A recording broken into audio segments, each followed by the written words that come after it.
Shabbat Shalom, irmãos. A paz de Deus, a paz de Yeshua, Shalom de Yeshua sobre todos nós. Nós vamos falar hoje sobre a Parashá Re'eh, que quer dizer veja ou vede. Então ela compreende Deuteronômio 11, 26 a 16, 17. A Haftará, Isaías 54, 11 a 55, 5. E a Brit Hadashá, João 9, 1 a 10, 42. Eu vou fazer um resumo breve do que essa Parashá compreende. Então, ela começa ali falando, já de cara ali, escolhe entre bênção e maldição. A Parashá começa com a apresentação de uma escolha entre a bênção e a maldição da obediência do povo de Israel aos mandamentos de Deus. Aí ela prossegue falando de um lugar, o lugar que Deus escolherá. E aí existe uma forte ênfase nesse lugar sagrado que Deus escolheria para estabelecer o seu nome. Uma referência indireta ali já a Jerusalém como o único lugar legítimo para sacrifícios e festividades. E esse é um diferencial dessa Parashá, porque nós vemos uma série de mandamentos no livro de Deuteronômio, Devarim. Mas aqui nessa Parashá, Re'eh, começa a se falar de um lugar. Destruição da idolatria é outro tema, né, que vai nessa Parashá, que é longa, né? Mandamento para destruir todos os vestígios de idolatria dos habitantes anteriores da terra de Israel, garantindo que o povo de Israel não siga os deuses das nações. Aí o outro tema é Korbanot, sacrifícios, então instruções sobre como e onde os sacrifícios deveriam ser oferecidos, centralizados no lugar escolhido por Hashem, proibindo a prática de sacrifícios em outros lugares. Aí fala também da Kashrut, das leis dietéticas. Então, repetição das leis sobre alimentos puros e impuros, ligando essas práticas à preparação para entrar na terra prometida e à santidade do povo de Israel. Mais alguns temas ali. O Maser Shei, nós não vamos entrar nisso hoje, mas é o segundo dízimo. Introdução do conceito do segundo dízimo, que deve ser consumido em Jerusalém ou convertido em dinheiro para o uso na cidade. Aí fala também do Shemitah, né? Quando nós falamos de Shabat, nós não falamos somente do sétimo dia, mas tem também o sétimo ano. Aí tem 7 vezes 7, que são os 50 anos, o ano aceitável do Senhor. Então começa a falar também da Shemitah. Então lei referente ao ano de Shemitah, no qual a terra deve descansar e dívidas são perdoadas, reforçando a conexão entre o povo e a terra de Israel. Então nós vamos ver essa tônica da terra, né? Falando realmente não somente dos mandamentos. Os mandamentos não são instruções soltas ali agora, mas eles são mandamentos de quando o povo for entrar na terra. Festividades e peregrinação. Então, instruções sobre a observância das 3 grandes festividades, Pesach, Shavuot e Sukkot, né? Páscoa, Pentecostes e tabernáculos, com a exigência de peregrinação ao lugar sagrado escolhido por Deus. Advertências contra a idolatria e sincretismo também aparecem nessa Parashá, uma forte advertência contra a idolatria, incluindo a condenação de profetas falsos, sedutores e cidades que se desviam para cultos idólatras. E o último item que aparece nessa Parashá é a separação e a singularidade de Israel da nação sacerdotal. Então, um reforço ao chamado de Israel como povo do céu, separado das práticas e costumes das outras nações e dedicado exclusivamente a Hashem.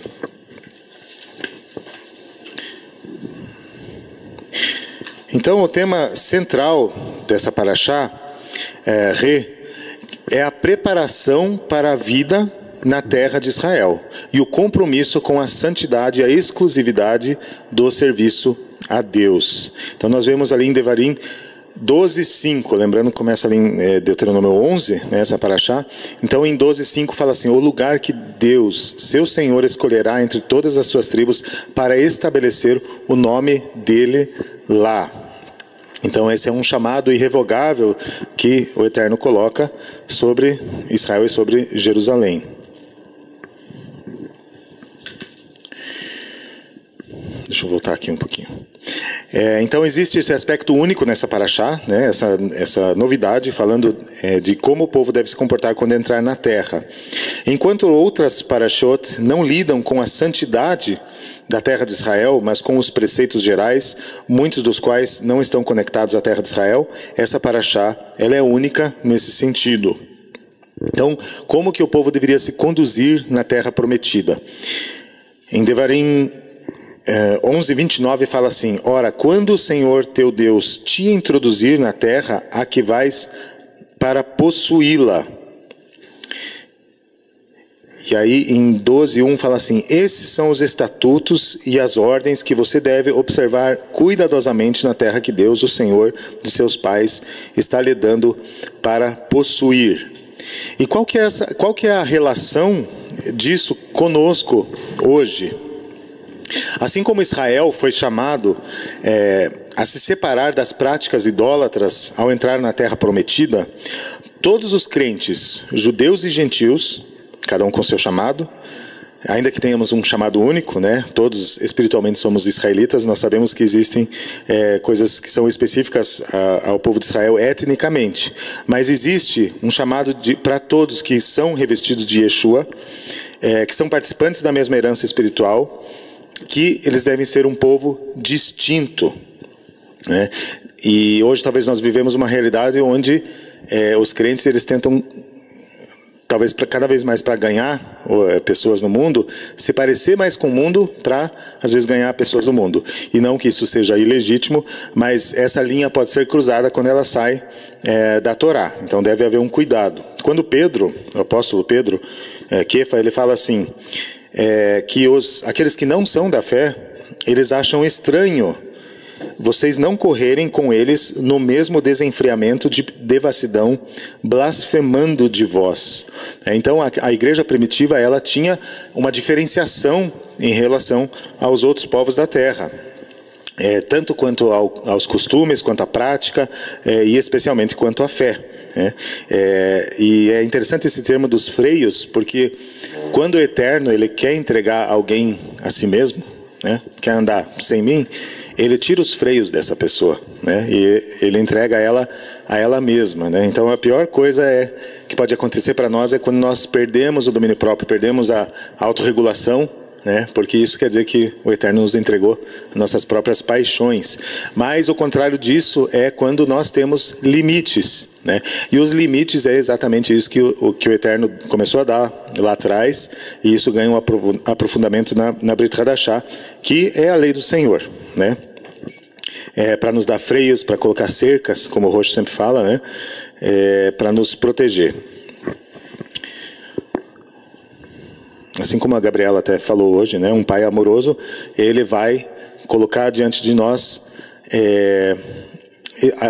a escolha, que nós podemos escolher, né?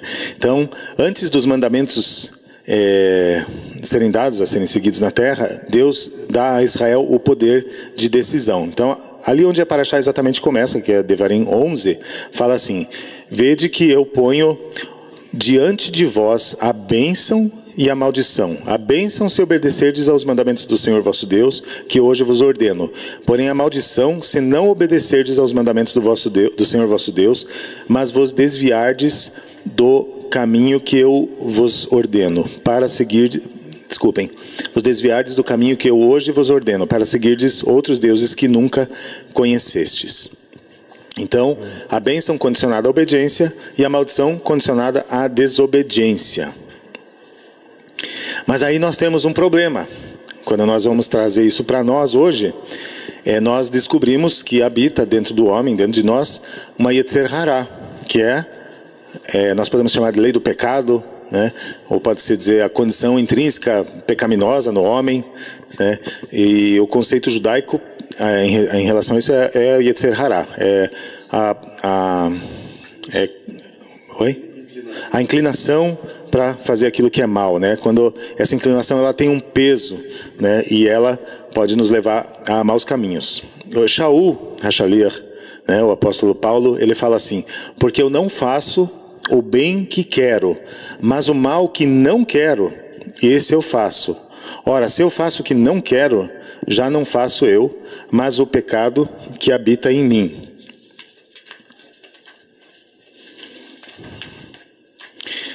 É interessante que nós estávamos falando no grupo esses dias sobre Yetzer Hará, e aí a gente fez um comentário sobre aquele pastor, não sei se vocês lembram, do Billy Graham, e perguntaram para ele, olha, para um homem, né? Passa uma moça bonita na rua, né? Não está com as características de tzniut, né, de recato, está vestida de forma vulgar, vamos dizer, né? E aí o homem, ele sem querer passa as vistas sobre essa moça. E aí o Billy Graham, ele fala assim, olha, a primeira vez o homem não vai ter controle, né, sobre essa situação. Meus olhos passaram por ali. Mas a segunda vez ele decidiu olhar. Né? Na segunda vez ele tem controle e ele poderia ter não olhado. Mas quando nós vamos fazer essa conta, isso não é tão simples, porque nós percebemos que a Yetzer Hará vai além de simplesmente decidir. Nós vemos que é uma força que existe no homem e na mulher, que tem uma inclinação, que é intrínseca à natureza humana, a tendência natural é olhar a segunda vez, terceira vez. Enfim, essa é a tendência natural do homem. Agora estou dando um exemplo do homem, e atrelado à sensualidade, mas isso é em qualquer coisa, né? Pode ser levado para Lashon Hará, para qualquer lado, né? Só para exemplificar aqui. Então, esse poder de decidir, ele foi danificado, né?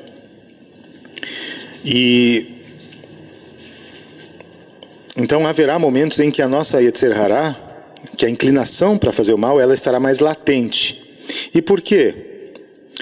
Mesmo estando colocados debaixo de um estado de graça, nós estamos sujeitos ao pecado e não podemos deixar que a lei do pecado passe a operar novamente. Como que ela passa a operar novamente?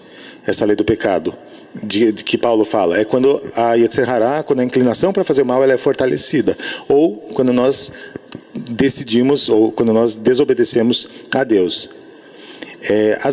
Apesar de isso não ser tão simples, porque às vezes nós não discernimos os nossos pecados, ou onde nós às vezes ferimos o Espírito de Deus, Isaías 59, 2 até 13, fala ali, não sei se é 59, 2 ou 59, 13, mas fala assim, as vossas iniquidades fazem separação entre vós e o vosso Deus, e os vossos pecados encobrem o seu rosto de vós, para que não vos ouça.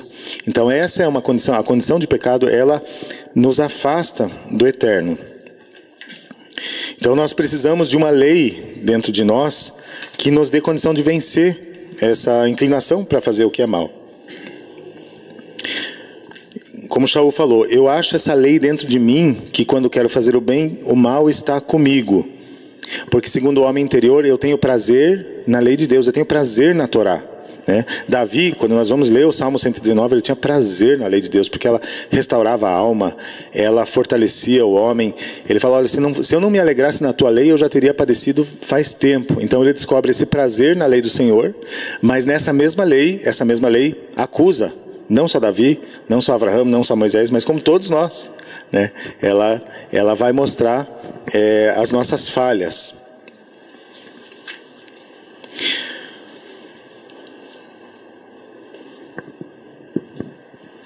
Certo. Agora eu vou entrar num tema assim que é um pouco difícil, vamos ver se eu vou ter êxito aqui, vamos ver se o Senhor me ajuda, né? Então, a Torá, que me foi dada, eu gostei muito do que o irmão André falou, não, outro irmão André, cadê? Tá ali atrás. Nós tivemos uma reunião, um kollel aqui, né? E ele falou, né, que a lei, ela tinha sido dada pro povo de Israel como uma sustentação, né, como uma referência, né, para que o povo se alegrasse. Mas Israel passou a sofrer com o tempo juízos pela desobediência, e aí começou a se colocar mais leis em volta da lei do Senhor, né? E começou a se colocar mandamentos em cima de mandamentos, e alguns deles ultrapassavam o conselho da palavra de Deus. Não que esses mandamentos ou leis de cerca fossem ruins, né? Por exemplo, tem um mandamento que um homem, não mandamento da palavra, mas da tradição, Um homem não deve ficar num recinto fechado com uma mulher. É um bom mandamento? É um bom conselho? Com certeza.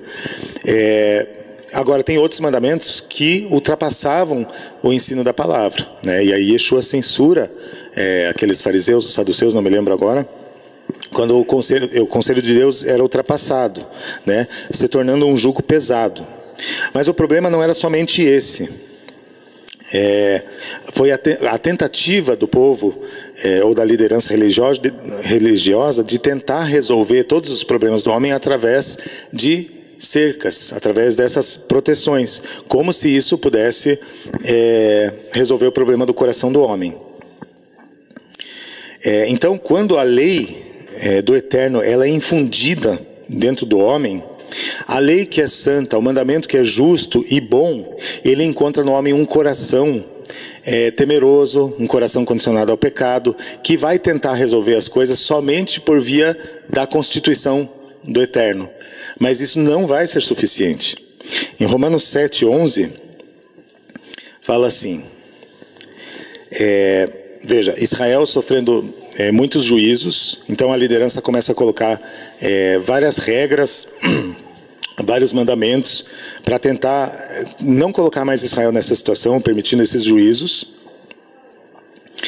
E aí Shaul ele fala assim, Romanos 7:10. Perdão.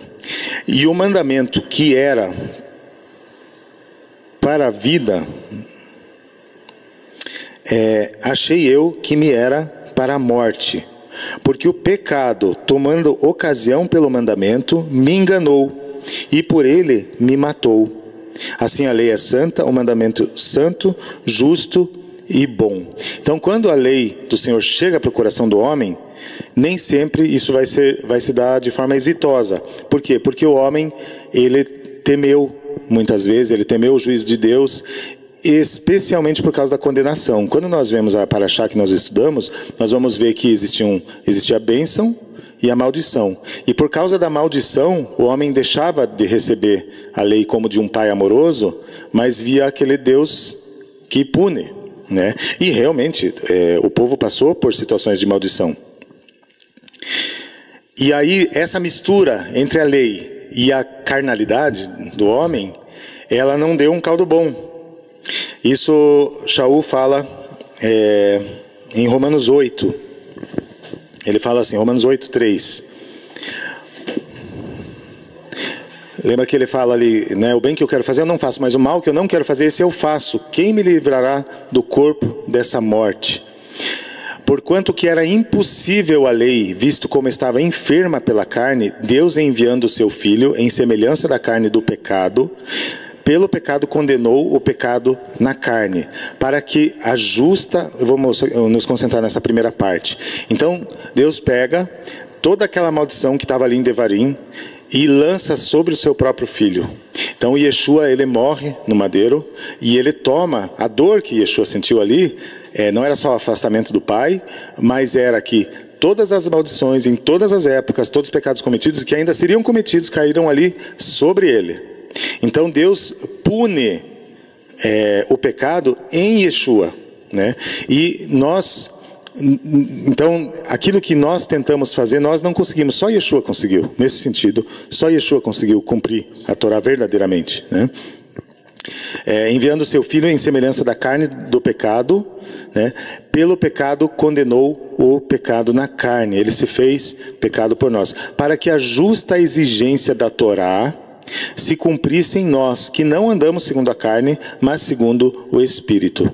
Então por isso é tão necessária essa confiança em Yeshua, de nós entrarmos numa realidade que foi consumada, né? Onde a Torá, ela começa a vigorar agora segundo um novo sacerdócio, não mais segundo um sacerdócio onde eu vou tentar, e essa linha, ou essa tensão entre graça e lei, ela é uma tensão que ela só é resolvida no Espírito, por isso é difícil explicar em palavras isso. Mas ela no Espírito, nós conseguimos resolver essa tensão, nós conseguimos nos apropriar de uma novidade de vida, onde a Torá não vem mais como um acusador, mas ela vem agora como deleite, nós nos deleitamos. E aquilo que Davi, na verdade, experimentou, essa alegria na lei do Senhor, hoje, na verdade, nós temos mais do que Davi tinha, né? Eu tenho que limpar a boca para falar de Davi, porque, né? Agora, assim, falando em relação a aquilo que está proposto, né? Então, com Yeshua, Yeshua é aquele que nos faz enxergar a Torá de uma outra forma. Não segundo a vigência da primeira aliança, mas da aliança renovada. Então, somente em Yeshua nós enxergamos a Torá de forma correta novamente.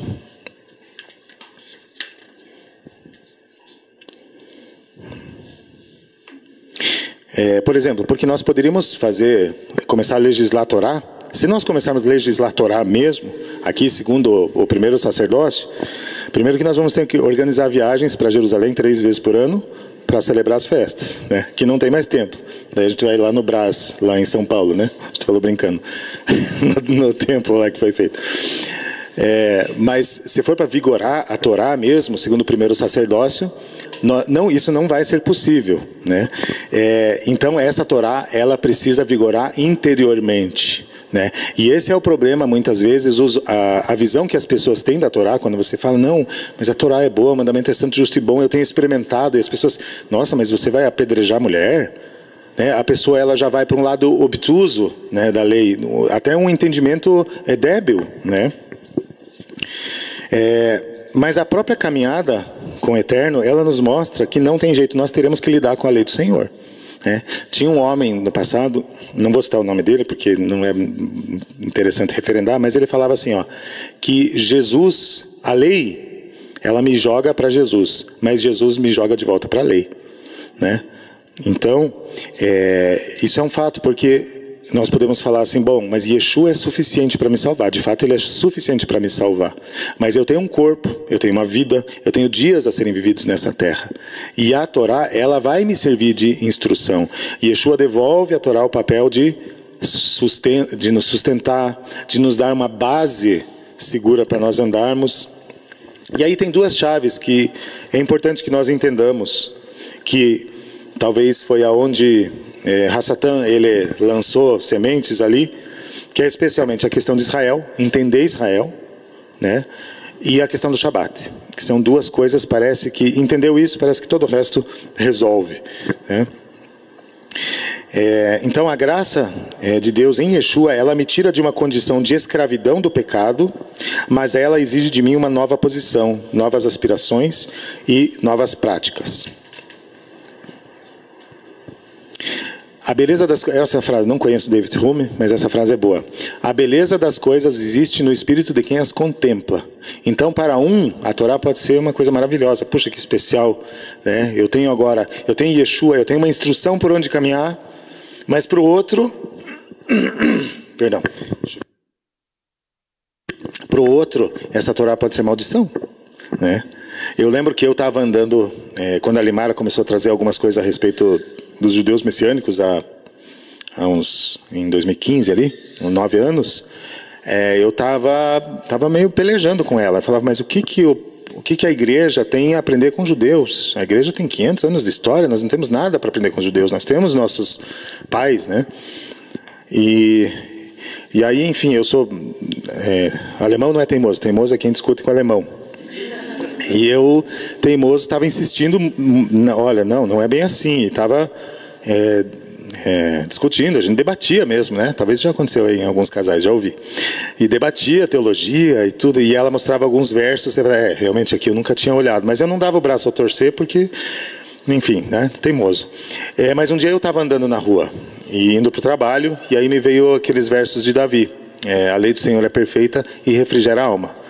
E aí me veio uma alegria no coração, né? Uma alegria, porque para mim, na minha cabeça, Jesus é bom e a lei é ruim. Nessa mentalidade que eu andava. Então, a lei, não tem nada com a lei, eu tenho com Jesus. Em Jesus eu consigo tudo e a lei... Obrigado. E a lei eu tinha um olhar mais obtuso ou simples, né? Em relação à Torá. E aí o Senhor abriu essa situação para mim e depois as coisas vieram mudar. E aí eu comecei a ver a beleza das coisas que antes eu não via. né? Para trazer esse aspecto, tentando trazer ali para a igreja primitiva, eu vou pegar um texto que eu vejo ele ser pouco, ele não é muito tratado, e eu queria tentar falar um pouco sobre ele, que também fala dos mandamentos, em Romanos 7:1, que fala assim: não sabeis vós, irmãos, pois que falo aos que sabem a lei. Está falando a judeus da igreja de Roma. Havia ali judeus e gentios. Que a lei tem domínio sobre o homem por todo o tempo que vive. Porque a mulher que está sujeita ao marido, enquanto ele viver, está ligada pela lei. Mas morto o marido, está livre da lei do marido. De sorte que, vivendo o marido, será chamada adúltera se for do outro marido. Mas morto o marido, livre está da lei, e assim não será adúltera se for do outro marido. Assim, meus irmãos, também vós estáis mortos para a lei pelo corpo de Yeshua, para que sejais doutro daquele que ressuscitou dentre os mortos, a fim de que demos frutos para Deus. Então, a lei, ou a maneira que a Torá era enxergada, ou passou a ser enxergada, ela virou um marido muito severo, né, ao povo de Israel. Ela exigia muito. E como eles olhavam só por esse espectro, não podemos errar, né, cheio de minúcias, eu estou falando assim o que se pensa, nós não podemos trazer toda a realidade daqueles tempos, né, mas segundo até o que Shaul fala, então a Torá ela se tornou, ou como ela era enxergada, e com aqueles mandamentos adicionais, ela se tornou um marido muito severo. E uma hora a visão de Deus ela estava obstruída. Não se via mais o eterno, se via só faça, não faça, ação e reação, e não havia mais deleite. Quando Yeshua vem, então Shaul ele faz uma alegoria. Esse primeiro marido, se ele morre, ou seja, essa maneira que você enxergava para a Torá, né, segundo esse primeiro sacerdócio, caiu. Agora você tem um novo marido que é Yeshua, e é por meio de Yeshua que você passa a enxergar as coisas agora.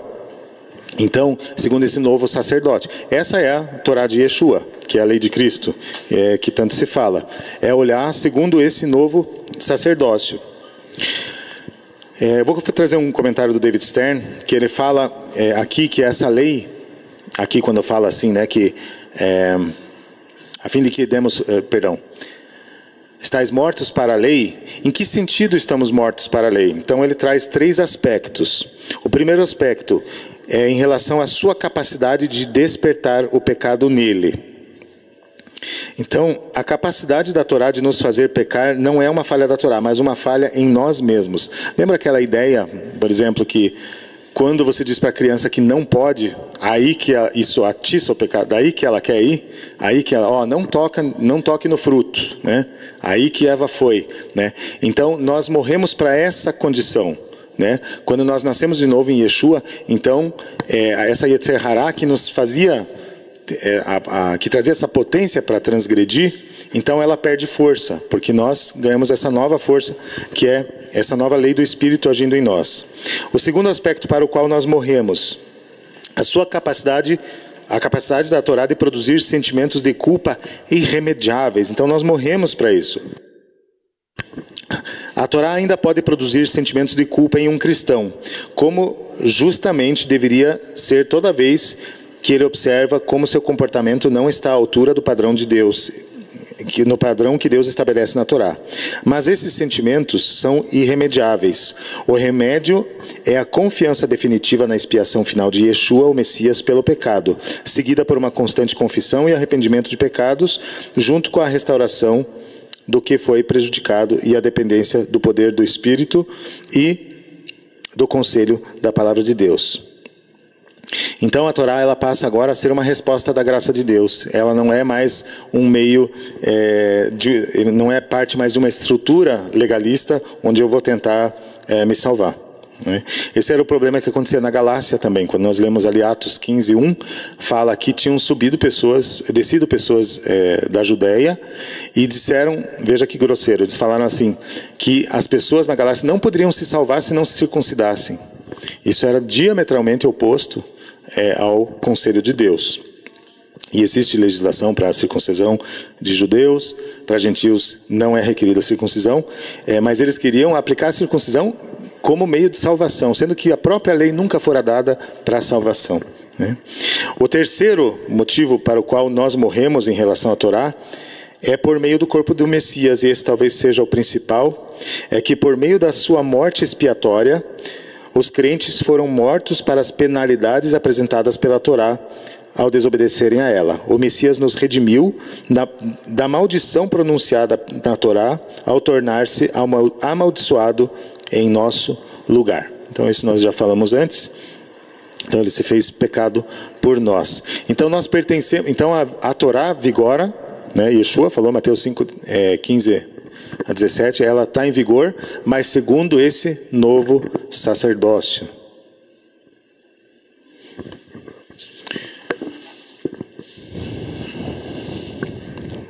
Tiago, quando ele está falando ali para a igreja quando você reunirdes, né, em vossas sinagogas, ali o termo até é sinagoga, ele está falando ali com os judeus dispersos, crentes em Yeshua, e ele fala que nós fomos chamados à liberdade de fazer escolhas. Como que ele fala isso? Ele fala da lei perfeita da liberdade, onde nós podemos decidir. É aquilo que o Eterno nos devolve, que é isso que ele deu em Devarim. Na verdade, isso só é cumprido plenamente em Yeshua. Em Yeshua nós temos de volta a liberdade, onde nós podemos vencer a Yetzer Hará pela obra dele, pela confiança na obra dele. E aí nós pegamos e vamos um pouquinho adiante ali em Devarim, Deuteronômio 31, 19, fala assim: os céus e a terra tomo hoje por testemunhas contra vós, de que eu tenho proposto a vida e a morte, a bênção e a maldição. Escolhe, pois, a vida, para que vivas tu e a tua descendência. Yeshua é aquele que veio para nos dar vida e vida em abundância, e nele nós reconhecemos que essa vida, nós podemos fazer escolhas por essa vida.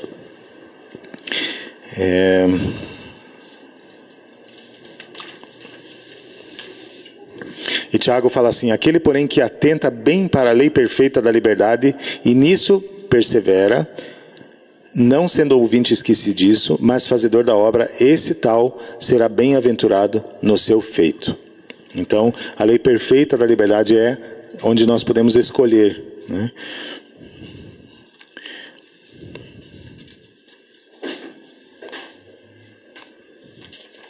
Só um pouco adiante aqui.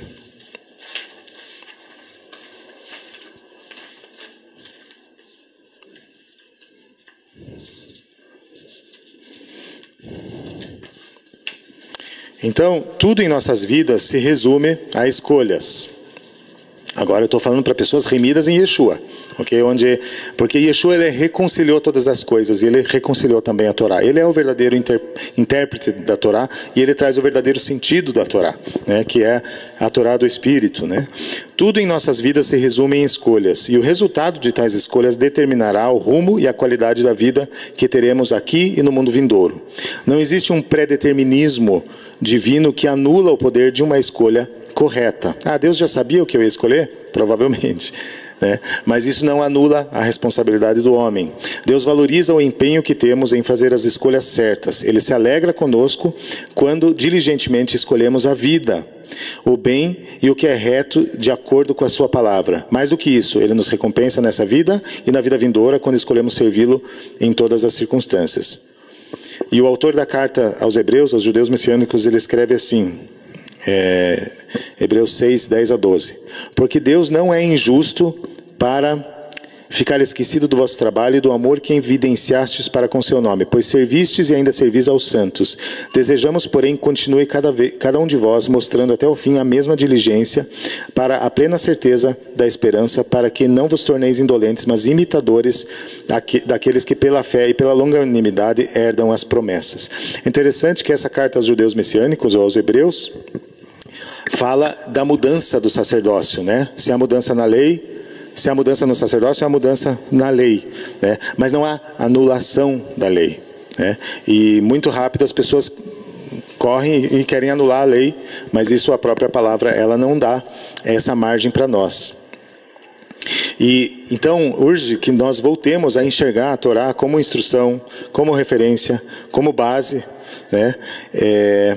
Para que nós não entremos nessa nessa tensão entre lei e graça, que nós não percamos aquilo que Deus nos deu para o nosso sustento, para nos abençoar, né?